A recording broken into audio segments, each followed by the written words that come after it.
اعوذ باللہ من الشیطان الرجیم بسم اللہ الرحمن الرحیم لن تنالوا البر حتى تنفقوا مما تحبون وما تنفقوا من شيء فإن الله به عليم صدق اللہ العظیم۔ سورہ آل عمران کی اس آیت کے اندر اللہ تعالیٰ نے دو چیزوں کا ذکر کیا ہے۔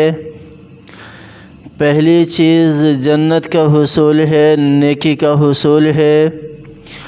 اور دوسری چیز اللہ کے راستے میں خرچ کرنا ہے، اللہ کے راستے میں مال دینا ہے۔ اور یہاں لن تنالوا البر حتى تنفقوا مما تحبون، تم خیر کامل کبھی بھی نہیں حاصل کر سکتے جب تک کہ اللہ کے راستے میں اپنی سب سے پسندیدہ چیز خرچ نہ کر دو، سب سے پیاری چیز اللہ کے راستے میں خرچ نہ کر دو۔ اس وقت تک تم کامل جو ہے وہ خیر حاصل نہیں کر سکتے۔ علامہ ابن کثیر رحمہ اللہ نے اس کی تفسیر کے اندر لکھا ہے، حضرت عمرو ابن میمون رضی اللہ عنہ کا قول ہے، اور وہ فرماتے ہیں کہ یہاں بر سے مراد جنت ہے، یعنی تم اپنی پسند کی چیزیں اللہ تعالیٰ کی راہ میں صدقہ کرتے رہو گے تو تمہیں جنت ملے گی۔ اس پہ اور بھی بہت ساری احادیث جو ہیں وہ علامہ ابن کثیر رحمہ اللہ نے ذکر کی ہیں تفسیر کے حوالے سے۔ بر کا جو لغوی ترجمہ ہے وہ تو نیکی ہی ہے، نیکوکار ہونا ہے، لیکن یہاں پر علامہ ابن کثیر رحمہ اللہ نے تفسیر کے اندر بہت ساری حدیثیں ذکر کی ہیں، جس میں مسند احمد کی ایک حدیث ہے، اس میں ابو طلحہ رضی اللہ عنہ جو کہ مالدار صحابی تھے، مسجد کے سامنے ہی بئر نامی جو ہے وہ بیرحا نامی جو ہے اس کا ایک باغ ہوتا تھا، اور آپ صلی اللہ علیہ وسلم کبھی کبھار وہاں تشریف لے جایا کرتے تھے اور یہاں کا خوش ذائقہ پانی پیا کرتے تھے۔ جب یہ آیت اتری تو حضرت ابو طلحہ رضی اللہ عنہ آپ صلی اللہ علیہ وسلم کی خدمت میں حاضر ہوئے، اور آپ صلی اللہ علیہ وسلم کی خدمت میں حاضر ہو کر فرمانے لگے کہ اے اللہ کے رسول، مجھے سب سے زیادہ پسندیدہ چیز جو ہے وہ یہ باغ ہے، اور یہ میں باغ اللہ کے راستے میں خرچ کرنا چاہتا ہوں۔ اس آیت کو کہ جو اپنی پسند کی چیز جب تک تم اللہ کے راستے میں خرچ نہیں کرو گے تم نیکی حاصل نہیں کر سکتے۔ تو آپ صلی اللہ علیہ وسلم کو حضرت ابو طلحہ رضی اللہ عنہ نے فرمایا کہ میں یہ باغ اللہ کے راستے میں صدقہ کرنا چاہتا ہوں، اللہ تعالیٰ مجھے بھلائی عطا فرمائے اور اپنے پاس ذخیرہ کرے، اور اسے اپنے لیے ذخیرہ کرے، اس کو اختیار ہے۔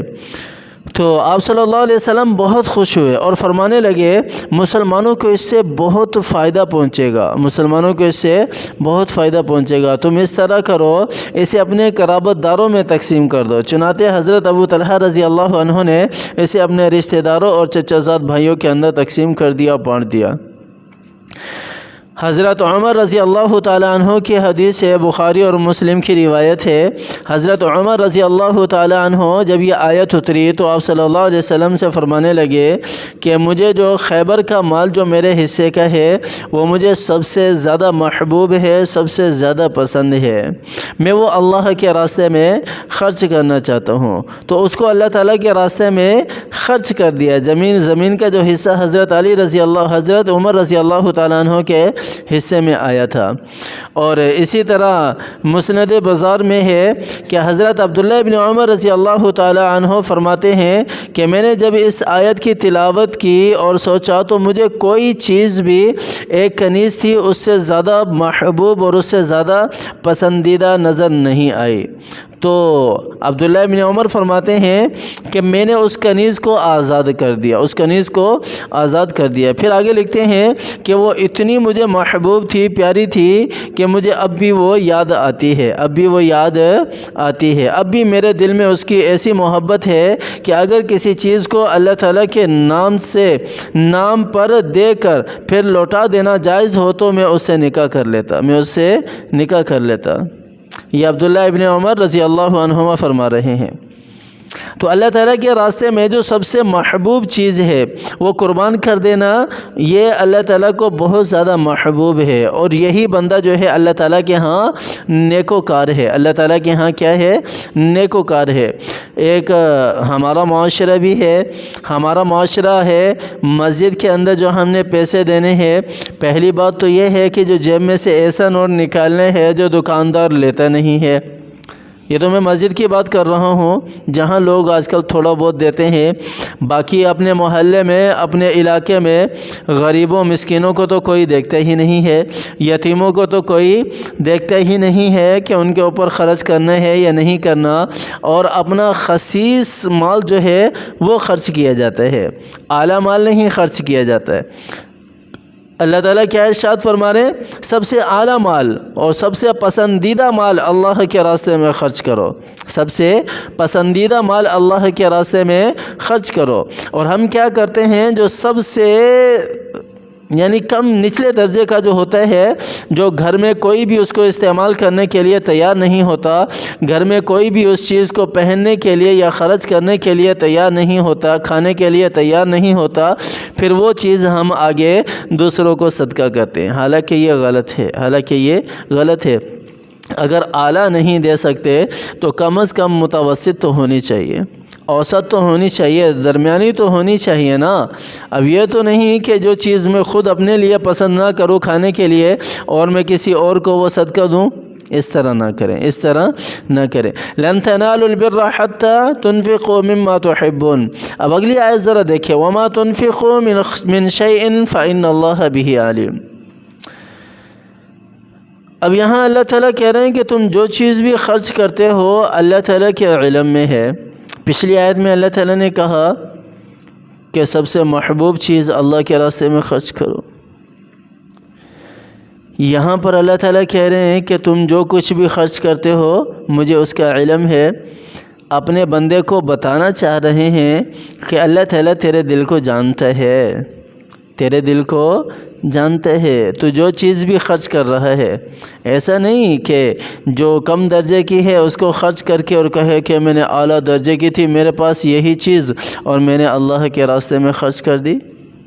ایسا نہیں۔ اور دوسرا اشارہ یہاں پر یہ بھی ملتا ہے کہ تم جو کچھ بھی خرچ کر رہے ہو وہ اللہ تعالیٰ جانتے ہیں کہ تم دکھلاوے کے لیے کر رہے ہو یا کسی پر احسان جتلانے کے لیے کر رہے ہو یا تم کسی کو ایذا پہنچانے کے لیے کر رہے ہو۔ یہ 3 طریقے ہیں جس سے ہمارا صدقہ ضائع ہو جاتا ہے، احسان جتلانا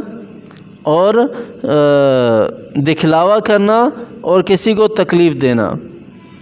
اگر ہم نے کسی پر خرچ کیا ہے اس کے اوپر اگر ہم نے احسان جتلا دیا تو ہمارا صدقہ ضائع ہو گیا، ہم نے اس کو تکلیف پہنچائی۔ احسان جتلانا بھی تکلیف پہنچانی ہے، لیکن احسان تو نہیں جتلا رہا، اس کو یہ تو نہیں کہہ رہا کہ میں تیرے اوپر یہ خرچ کرتا ہوں، میں نے تیرے ساتھ یہ اچھائی والے معاملے کیے، اس طرح احسان تو نہیں جتلا رہا، لیکن اس کو مجبور کر رہا ہے، کیونکہ اب اس پر خرچ کرتا ہے تو اس کو کہتا ہے کہ تو فلاں کام کر اور تو نے ہی کرنا ہے۔ اب وہ بیچارہ مجبور ہے، غریب ہے، اس کو پتہ ہے کہ میرے اوپر یہ 4 پیسے خرچ کرتا ہے اور اگر میں اس کا کام نہیں کروں گا تو یہ مجھے 4 پیسے نہیں دے گا۔ اب وہ کیا ہے، اس کو تکلیف پہنچائی جا رہی ہے۔ ایک صورت تو یہ ہے تکلیف پہنچانے کی،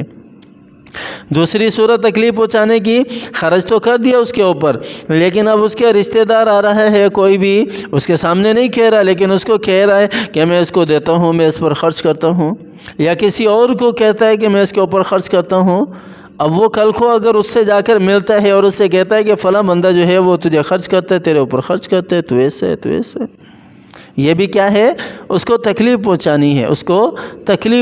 ہے۔ احسان جتلانا الگ بات ہے، اس میں بھی تکلیف ہے لیکن وہ منہ پر ہے، لیکن دوسری جو تکلیف ہے یہ چھپی ہوئی ہے، یہ ایذا پہنچانا، بالمنی والعزا، بالمنی والعزا قرآن کی آیت ہے یہ، ولا تبطلوا صدقاتکم بالمنی والعزا، اپنے صدقات کو ضائع نہ کرو، کس چیز کے ذریعے سے؟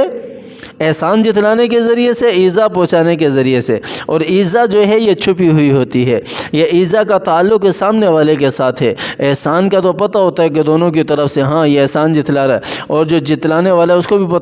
پتہ ہوتا ہے کہ میں اب احسان جتلا رہا ہوں اس کے اوپر۔ لیکن ایذا میں جو احسان کرنے والا ہے اسے اس چیز کا احساس نہیں ہوتا، لیکن جس کو وہ مجبور کر رہا ہے اسے اس چیز کا احساس ہوتا ہے۔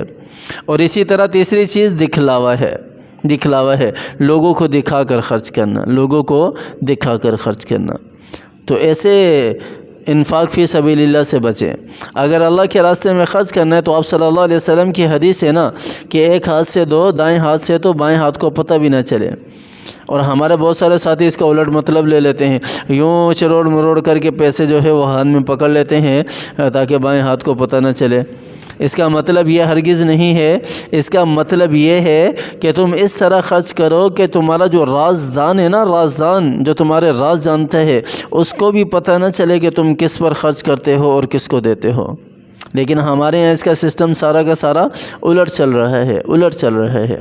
اللہ تعالی ہمیں سمجھ عطا فرمائے قرآن کی، اللہ تعالی ہمیں عمل کرنے کی توفیق عطا فرمائے۔ آمین ثم آمین، وآخر دعوانا ان الحمد للہ رب العالمین۔